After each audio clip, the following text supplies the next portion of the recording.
കുരിശാണു രക്ഷ, കുരിശിലാണു രക്ഷ, കുരിശേ നമിച്ചിടുന്നു.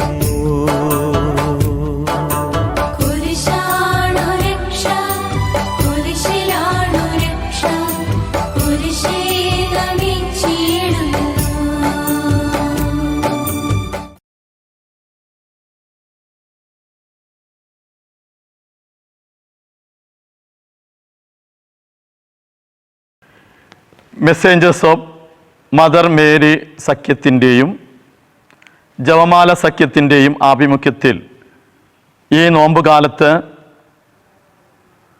40 ദിവസങ്ങൾ ഈശോയോടൊത്ത് എന്ന സുവിശേഷ വിചിന്തനത്തിലേക്ക് ഏവർക്കും സ്വാഗതം.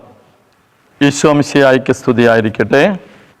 വിശുദ്ധ മത്തായി എഴുതിയ സുവിശേഷം അധ്യായം 16 1 മുതൽ 4 വരെയുള്ള തിരുവചനങ്ങൾ. പരിസേയരും സദുക്കയരും യേശുവിനെ പരീക്ഷിക്കാൻ വന്നു. അവർക്ക് സ്വർഗത്തിൽ നിന്ന് ഒരടയാളം നൽകണമെന്ന് അവർ അവനോട് ആവശ്യപ്പെട്ടു. അവൻ പ്രതിവചിച്ചു, വൈകുന്നേരം നിങ്ങൾ പറയുന്നു, ആകാശം ചുമന്നിരിക്കുന്നു, കാലാവസ്ഥ പ്രസന്നമായിരിക്കും. രാവിലെ നിങ്ങൾ പറയുന്നു, ആകാശം ചുമന്നു മൂടിയിരിക്കുന്നു, ഇന്ന് കാറ്റും കോളും ഉണ്ടാകും.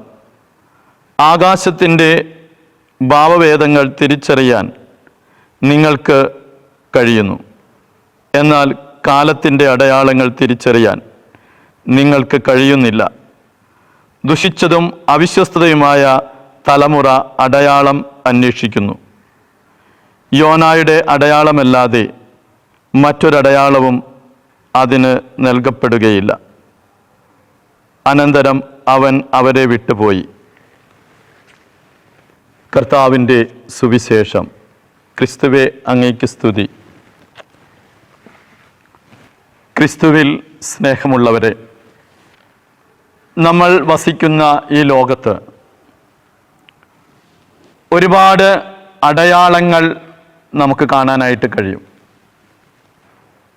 ഈ അടയാളങ്ങളുടെ ധർമ്മം എന്താണെന്ന് ചോദിച്ചാൽ നമുക്ക് പറയാനായിട്ട് കഴിയും, അത് ചില സൂചനകൾ നൽകുന്നതാണ്. ഇന്നത്തെ നമ്മൾ വായിച്ചു കേട്ട വചനത്തിലേക്ക് വരുമ്പോൾ ഈ പ്രപഞ്ചത്തിലെ അടയാളങ്ങൾ കണ്ട് അതിൻ്റെ ഭാവഭേദങ്ങൾ മനസ്സിലാക്കി നമുക്ക് പറയാനായിട്ട് കഴിയുന്നു. എന്നാൽ ദൈവരാജ്യത്തിൻ്റെ സുവിശേഷത്തിൻ്റെ അടയാളങ്ങൾ നാം തിരിച്ചറിയണമെന്ന് യേശു നമ്മെ ഓർമ്മപ്പെടുത്തുകയാണ്. ഈ കാലഘട്ടം നമുക്കറിയാം ഒരുപാട് ദുഷിച്ചതാണ്. കർത്താവ് പറയുന്നു, ദുഷിച്ചതും അവിശ്വസ്തതയുമായ തലമുറ അടയാളം അന്വേഷിക്കുന്നു കർത്താവിൽ വിശ്വസിക്കാനായിട്ട്. ഈ പ്രപഞ്ചത്തിലെ ഓരോ കാര്യങ്ങളും നമ്മൾ നോക്കിയാൽ ഈ കർത്താവിൻ്റെ ശക്തിയെക്കുറിച്ച് അറിയുന്ന ഒരുപാട് അടയാളങ്ങൾ നമ്മുടെ മുമ്പിലുണ്ട്.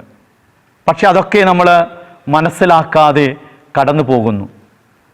നമുക്കറിയാം ഇന്നത്തെ കാലഘട്ടം ദുഷിച്ചതാണ് എന്ന് പറയുന്നു. എന്തുമാത്രം വേദനാജനകമായ അവസ്ഥകളാണ് ഈ ഭൂമുഖത്ത് സംഭവിച്ചുകൊണ്ടിരിക്കുന്നത്.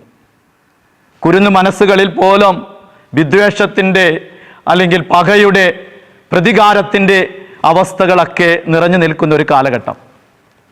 വീണ്ടും നമ്മൾ നോക്കുമ്പോൾ മനുഷ്യജീവിതത്തെ ഒട്ടും വില കൽപ്പിക്കാതെ മനുഷ്യനെ കുഴിച്ചു മൂടുന്ന അവസ്ഥകൾ, അങ്ങനെ തിന്മയുടെ ലോകത്തിലേക്ക് ഇന്നത്തെ ലോകം കടന്നു പോയിരിക്കുകയാണ്.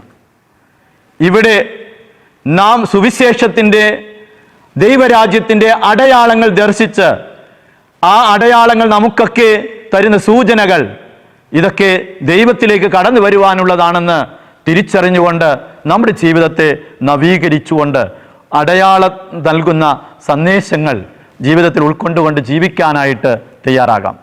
യോന പ്രവാചകന്റെ കാലത്ത് നിനേവെക്കാർക്ക് യോന ഒരു അടയാളമായിരുന്നു. അവര് തിന്മയിൽ നിബന്ധിച്ചപ്പോൾ അവരെ രക്ഷിക്കാൻ ദൈവം അയക്കുന്ന യോന അവരെ മാനസാന്തരത്തിലേക്ക്, ദൈവത്തിലേക്ക് കൊണ്ടുവരുന്നതായിട്ട് നമ്മൾ കാണുന്നു. ഇതുപോലെ പല യോനാമാരും പല സ്വർഗരാജ്യത്തിൻ്റെയും ദൈവരാജ്യത്തിൻ്റെയും സുവിശേഷത്തിൻ്റെയും അടയാളങ്ങളുമായി നമ്മുടെ മുന്നിലേക്ക് കടന്നു വരുമ്പോൾ ആ അടയാളങ്ങളെ തിരിച്ചറിഞ്ഞുകൊണ്ട് നമ്മുടെ മാനസാന്തരത്തിലേക്ക് വഴിതെളിക്കുന്നതിനായിട്ട് കാരണമാകട്ടെ എന്ന് ഉദ്ബോധിപ്പിക്കുകയും ആശംസിക്കുകയും ചെയ്യുന്നു. നമുക്കൊരു നിമിഷം പ്രാർത്ഥിക്കാം. കാരുണ്യവാനായ കർത്താവേ, ഈ ലോകത്ത് ഞങ്ങളുടെ ഇടയിൽ തരുന്ന അടയാളങ്ങൾ തിരിച്ചറിഞ്ഞുകൊണ്ട് ആ അടയാളങ്ങളിലൂടെ അങ്ങിലേക്ക് കടന്നു വരുവാനുള്ള വൻ കൃപ ഞങ്ങൾക്ക് നൽകണമേ. യഥാർത്ഥ അനുതാപത്തോടെ പശ്ചാത്താപത്തോടെ അങ്ങയെ സമീപിക്കാനും ഞങ്ങളെ സഹായിക്കണമേ, അനുഗ്രഹിക്കണമേ. കർത്താവായ ക്രിസ്തു വഴി ഞങ്ങൾ സമർപ്പിക്കുന്ന പ്രാർത്ഥന കേട്ടരുളണമേ. കുരിശാണു രക്ഷ, കുരിശിലാണു രക്ഷ, കുരിശേ നമിച്ചിടുന്നു.